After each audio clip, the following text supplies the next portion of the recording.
My early memories of my father, whom I always called Stanley, are a conflicting mixture of images and events. He was big in every way. He had hands twice the size of anyone else's. Reach an octave on the piano, that was nothing. He could manage a tenth with ease. Sometimes he was shy, so full of angst that being with him was like being with someone I didn't even know. Then, without warning, he would rage with terrifying force. I was scared of him when he shouted at me for not eating my dinner or chewing my nails, which he hated. Other times he was distant, towering above the rest of the world, sequestered behind the glass at the front of the old Packard car that we called the hearse, or 3,000 miles away playing piano on some bandstand. Stanley lived a lot in his own world.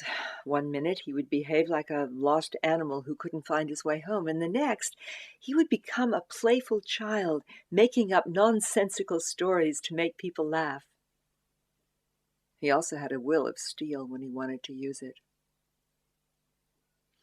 I remember how big and insistent he'd been the day that he showed up unannounced in Miss Speeney's classroom and said that he was taking me away from school.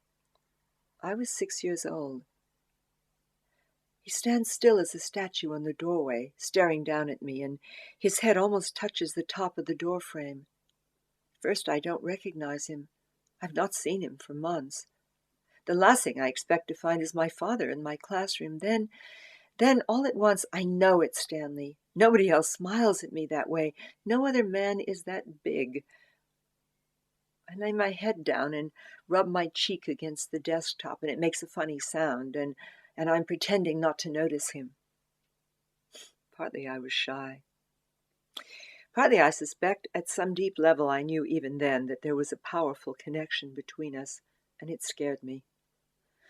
My instincts told me that there was something never to be made public.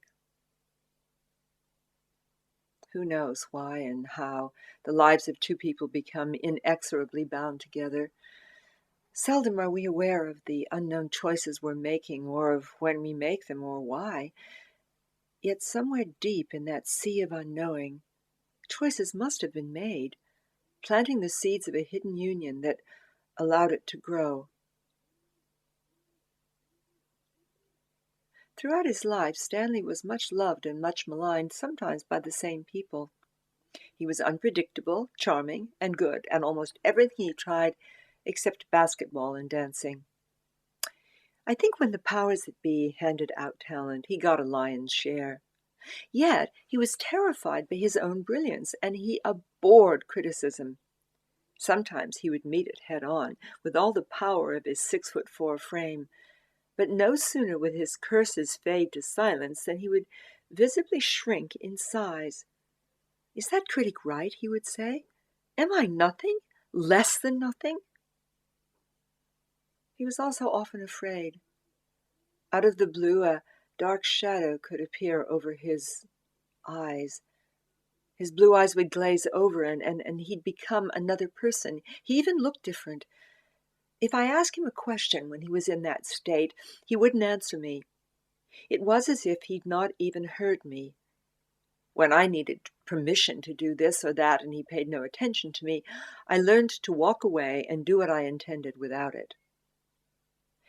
Sometimes, when he changed in this way, it made me angry. I'd shove my elbow hard as I could against his leg to make him wake up. He'd look down at me. Then his long arms would swing down to lift me up, so we would be face to face. "For God's sake, Shortstuff," he always called me Shortstuff.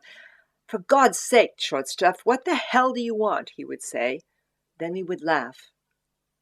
He knew I hated being tickled more than anything in the world, so he would tickle me. But there were times when not even my punching him could bring him back. I hated it when I could not reach him. The times I liked best were when he and I took on a challenge together and pulled it off. The yard at the back of our house when I was a kid, known as Holly Ridge was the name of the house, was narrow. And our land at the top of the mountain overlooking all of Los Angeles, it dropped very quickly away down a steep hill that was all covered with wild orange, lemon, grapefruit, and avocado trees. And they literally grew wild. One summer, when Stanley had a few weeks off, which was very, very unusual, he decided that we needed to make our backyard wider. "Let's build a retaining wall," he said. Now, I loved the sound of a retaining wall, even though I had absolutely no idea what it meant to retain anything. I was only sure of one thing: if he wanted me to help him, I was up for it. The fact that he'd never built a retaining wall was of absolutely no concern to my father. "How do we do it?" I asked. Well, we mix some concrete," he said. We get some wood. We dig a ditch, scrounge some soil. I don't know. We'll figure it out as we go along." He was right. We did figure it out. Just like the following year, we figured out together how to rewire my grandmother's house. In the process, we bickered and grumbled and giggled. And when the retaining wall was finished, it seemed to me like it was the best retaining wall in the whole wide world.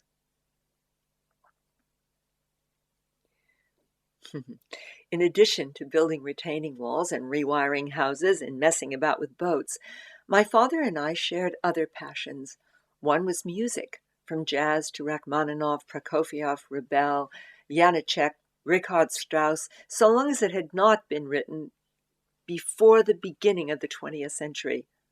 He was adamant that 17th, 18th, and 19th century music was not relevant to today. He wouldn't even let me listen to it. But Stravinsky or Ravel? We filled our house with their music. It had to be loud enough that we could drown in it.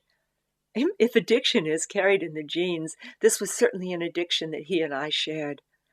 Left to our own devices, together we listened to music day and night, turning up the volume so high that my mother was forced to leave the house. I developed a particular passion for Stravinsky. I couldn't get enough of him. I would lie on my belly at the end of our living room, listening to The Rite of Spring for hours at a time, mesmerized by the intricacies of it. Petrushka and Symphony in C touched lonely places inside me and awakened longings I didn't understand. Stravinsky's music said to me, this is the real stuff of life, the stuff, the sun around which everything revolves. For me, the music resonated with joy and grief, light and dark, tenderness and courage. Above all, it nourished me. Another fascination that Stanley and I had, and which we shared, was with the elements, blizzards and violent winds and fires and the sea. In the mountains above Los Angeles, occasionally the winds turned into gales, and when others retreated to the safety of their houses, he and I would go out to play. Branches would break and rain would come and go. We would stay out in it, shouting and laughing until we were drenched to the skin. Sometimes his unpredictability would come out in irrational anger when you least expected it. Some of the things he used to say, with no apparent provocation, horrified me when I was a kid. "I despise those skinny little dogs," he said to me one morning when we were on our way to a recording session at Capitol Records. "What skinny little dogs?" I said. "Oh, you know, those Mexican things that shiver all the time." "Chihuahuas?" I said. "Yeah, right, Chihuahuas. They remind me of rats. Whenever I see them, I want to kick them." That was my father.